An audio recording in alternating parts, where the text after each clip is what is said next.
નમો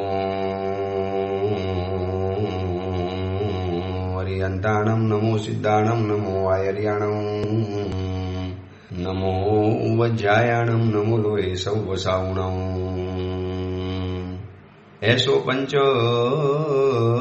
નમુકારો સૌવ પાવપણાસણો મંગલાહાણમ ચ સૌવેસી પરમમ વૈ મંગલમ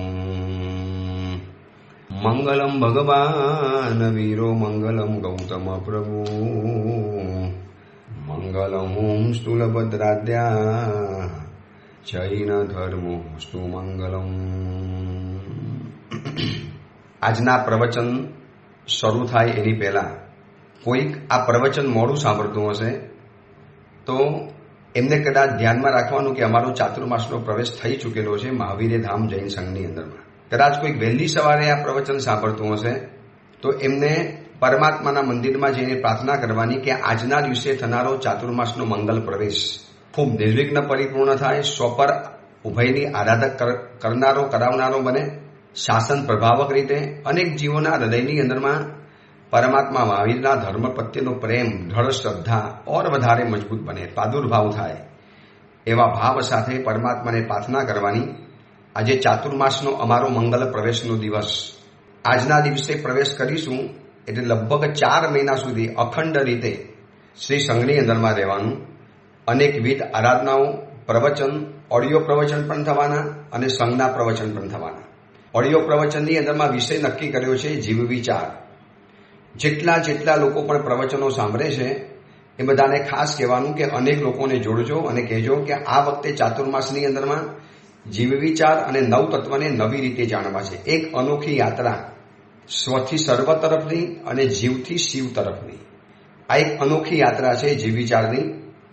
એની અંદરમાં જીવોના 563 ભેદ, 563 ભેદ અને એની સાથે રહેલી વર્તમાન સમયની વિરાધનાઓની વાતો એને કહેતા જાણતા સરસ રીતે જીવ વિચારનો આપણે સ્વાધ્યાય કરીશું. એ અંગેના પ્રવચનો પણ શરૂ થવાના. આજથી ચાતુર્માસનો પ્રવેશ થઈ ગયો. હવે એક જ જગ્યાએ શાંતિ. ગત ચાતુર્માસ પરિપૂર્ણ કર્યું અને આ ચાતુર્માસ શરૂ થશે. ઇન બિટવીન કેટલા બધા વિહારો કરીને આવ્યા. ગિરનારજી તીર્થ, શંખેશ્વરજી તીર્થ, તીર્થાધિરા શત્રુંજય મહાતીર્થ, 3 મહાતીર્થોની યાત્રાનું પુણ્ય ભેગું થયેલું છે. દર વખતે એકાદ તીર્થની પણ યાત્રા નથી થતી. આ વખતે 3 મહાન તીર્થોની યાત્રા કરી. દરેક જગ્યાની અંદરમાં એક જ પ્રાર્થના કરી કે પ્રભુ બસ ખૂબ સુંદર રીતે લોકો ધર્મમાં, આરાધનામાં આગળ વધે, લોકોના જીવનના અંતરાયો, ભય, તકલીફ, પીડા, આપત્તિ, મુશ્કેલી બધું જ દૂર થાય અને આ ચાતુર્માસ નિર્વિઘ્ન પરિપૂર્ણ થાય એવા ભાવ સાથે બધી જગ્યાએ યાત્રા કરતા હવે એક જગ્યાએ મુકામ, એક જગ્યાએ રહેવાનું, એક જગ્યાએ સ્થિરતા.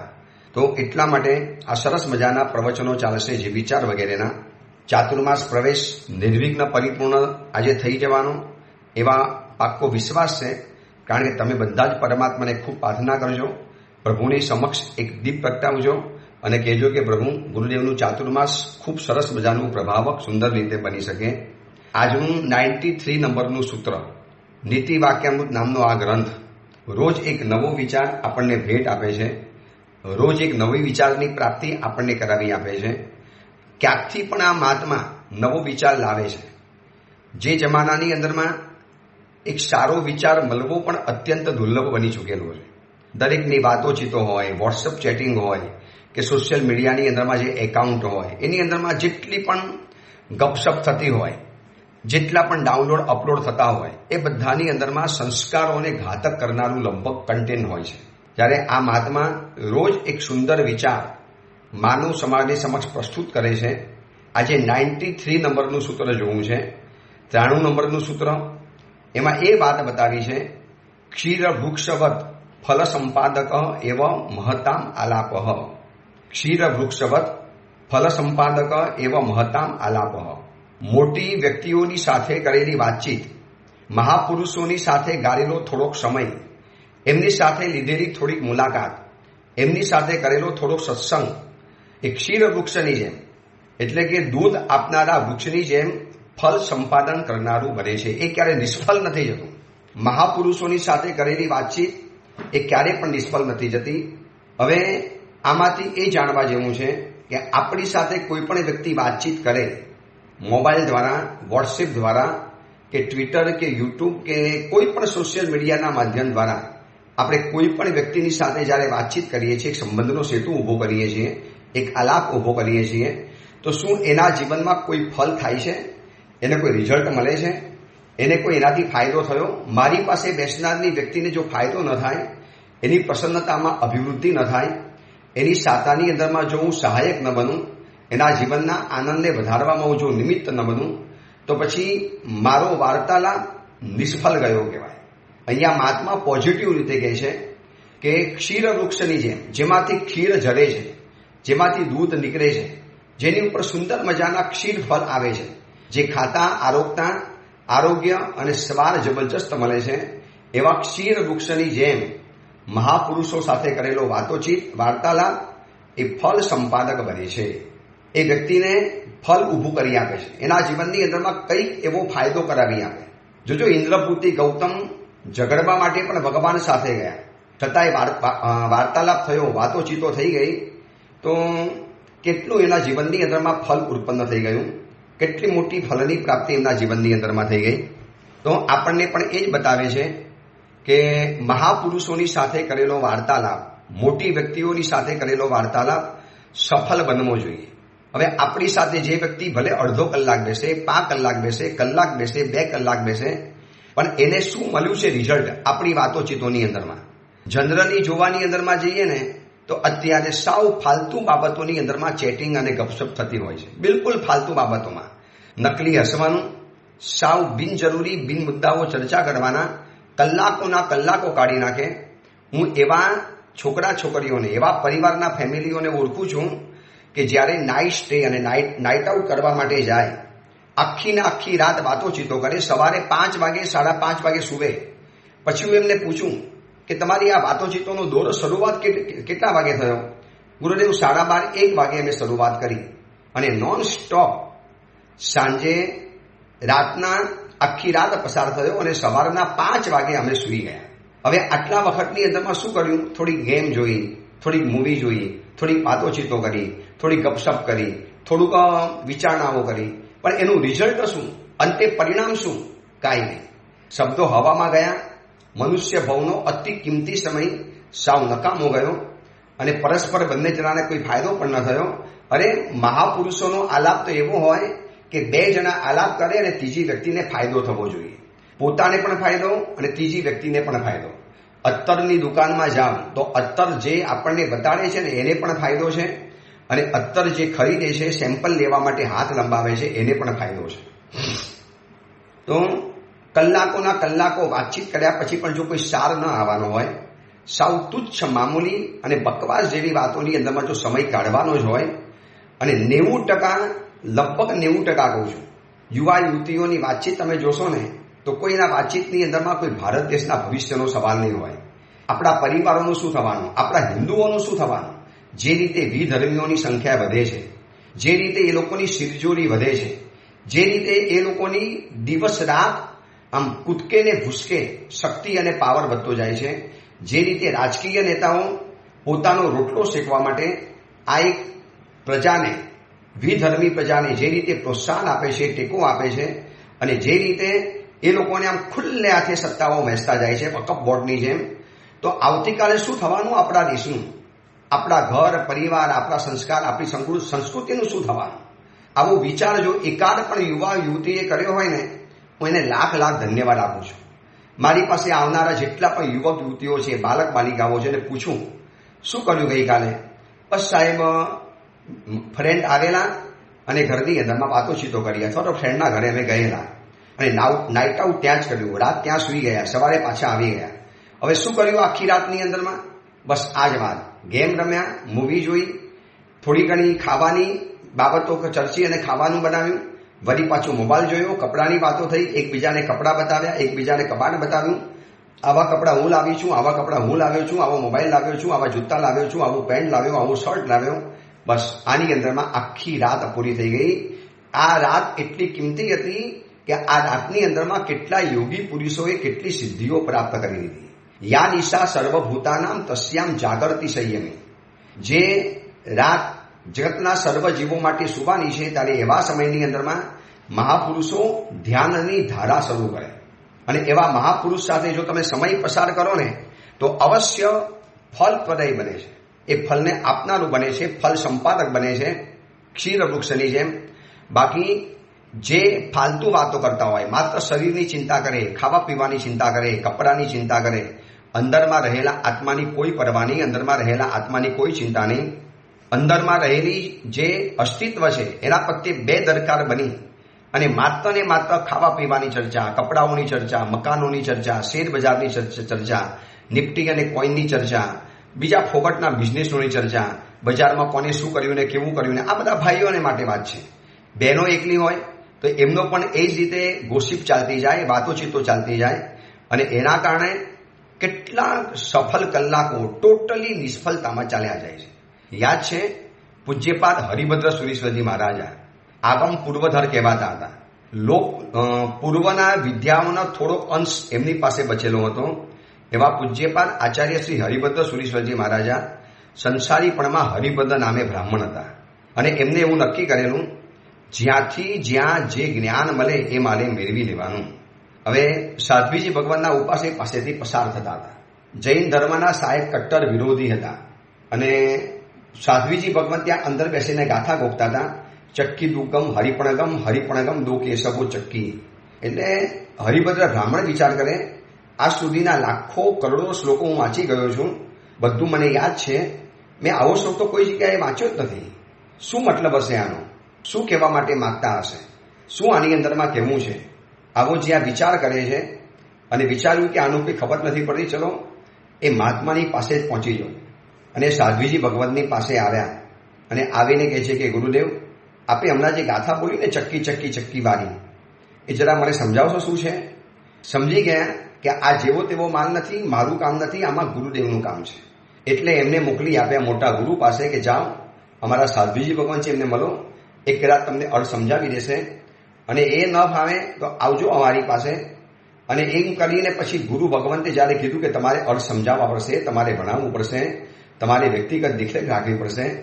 અને એ પછી જે રીતે ભણવા ગણવાની અંદરમાં આગળ વધતા ગયા અને સત્સંગની અંદરમાં આગળ વધતા ગયા, સત્સંગ કરવાની શું તાકાત છે એની આ વાત બતાવું છું. એક ગુરુના આદેશ મુજબ ભણવાનું શરૂ કર્યું, શાસ્ત્રોનો સત્સંગ કર્યો, ગુરુની સાથે ભણ્યા, ગુરુની સાથે રહ્યા. હરિભદ્ર સુરીશ્વરજી મહારાજા એક સાધ્વીજી ભગવંતના સત્સંગનો શું પ્રભાવ છે એમને મોકલ્યા મોટા ગુરુ પાસે. અને મોટા ગુરુએ જોયું કે આ તો બહુ વિશિષ્ટ માણસ છે, આ તો નગરના રાજાનો રાજ પુરોહિત છે.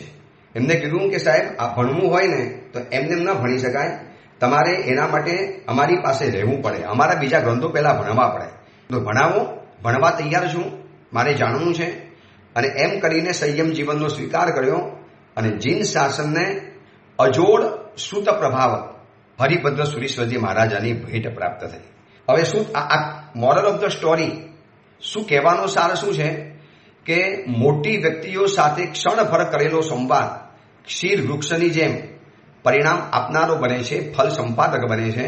જોઈ લો, એ સાધ્વીજી ભગવાન પાસે ગાળેલો થોડોક સમય ક્યાં પહોંચાડી દીધો એમને. છેક હરિભદ્ર નામના બ્રાહ્મણમાંથી જીન શાસનના અજોડ આચાર્ય ભગવાન હરિભદ્ર સુરીશ્વરજી મહારાજા બની ગયા.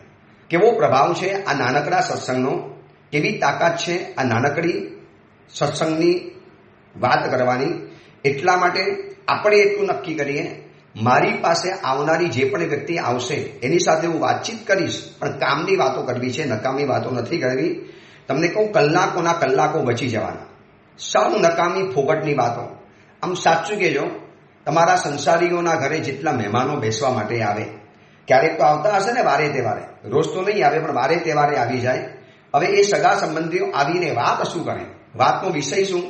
બસ અહીંયા સરસ મજાની હોટલ ખુલી હતી, અમે ગયા, અહીંયા મજાની ખાવાની રેસીપી હતી, ખાધી. અમે તો ફલાણી દુકાનમાંથી ગયા, જો કેવા વસ્તુઓ લઈ આવ્યા, એના ફોટા બતાવે, અને પછી હિલ સ્ટેશન ગયા તો એની વાતો બતાવે, કેટલાકને અભિમાન હતો બળી ચડીને વાતો બતાવે. આખી સોસાયટીમાં એમ કે બસ હું એકલી જ આ વખતે ફરવા ગઈ છું, જાણે બીજા કોઈ ફરવા જ નથી ગયા. અને એ રીતે પોતાની મહત્તા સાબિત કરે. હવે એ બધામાં કલાકોના કલાકો કેટલા નકામા ગયા, કેટલા બધા ફોગટના ગયા. એના કરતાં કામની વાત ભલે થોડા સમય માટે કરો, પણ એ વ્યક્તિને ફલદાયી બને છે. એ વ્યક્તિને એમાંથી કંઈક શીખવા માટે મળશે. કોઈ દુઃખી વ્યક્તિ અથવા તો દોષી વ્યક્તિ આપણી પાસે આવે અને આવીને એની પોતાની જીવનની કથા બતાવે, તમે એને એવો રસ્તો બતાવો, એવા મનથી પસંદ બનાવી દો કે હતાશ નિરાશ થયો હોય તો એમાંથી બહાર આવી જાય, અભિમાની હોય થોડો નમ્ર વગેરે બની જાય.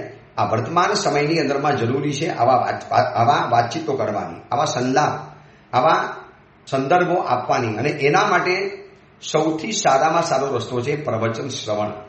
આના સિવાય બીજો કોઈ જ રસ્તો નથી.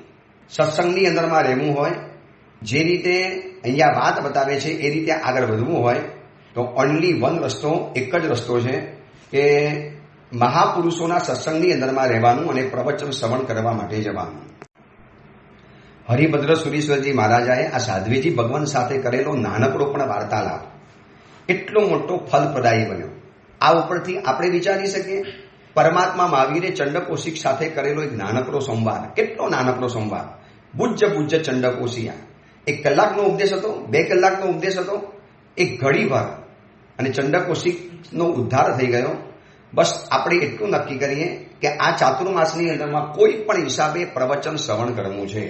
મહાત્મા ગામમાં હોય તો જે પણ ઉપાસેમાં હોય ત્યાં જવું છે. હવે માનો નાનકડું એવું ગામ હોય, સોસાયટીમાં રહેતા હો, ગામમાં મહાત્મા હો તો પ્રવચન સાંભળવા જવું છે.